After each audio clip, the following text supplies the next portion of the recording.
over and over and over again to the United States. And they said, don't ignore us. Work with us. We can compromise. But to embrace the military technical response, which is this operation. So what we see right now is a military operation that has two primary military objectives.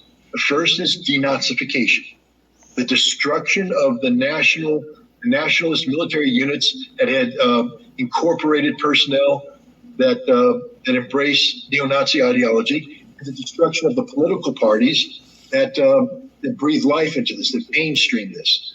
That's one goal. The other goal is the demilitarization of the Ukrainian military. What this means is that from 2015 on, Ukraine wasn't a NATO member. Its army was a de facto extension of NATO.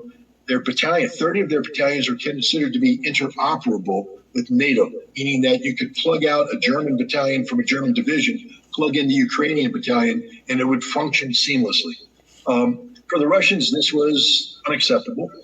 And so one of their objectives is to demilitarize. That means to deconstruct the NATO military infrastructure that exists in Ukraine today.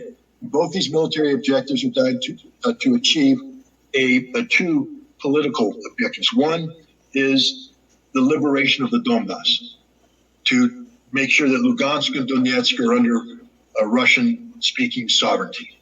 Two is to achieve the neutrality, permanent neutrality of Ukraine, so that never again Russia can be threatened by Ukraine becoming a NATO state. This is the purpose of the military operation. It's a complex operation. The Ukrainian military is very professional, very well trained, led. They're putting up a heck of a fight. This is not easy. This is difficult, but the Russians are winning. And they're on the verge of, I think, winning a decisive victory that will achieve all of their political objectives in the not too distant future.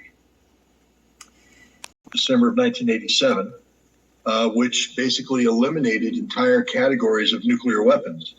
And the Soviet Union went from being the enemy to being somebody that I would have to learn to cooperate with for disarmament. I was picked to be one of the first inspectors to go into the Soviet Union and implement the Intermediate Nuclear Forces Treaty. And I spent 2 years working outside of a Soviet missile factory in Votkinsk.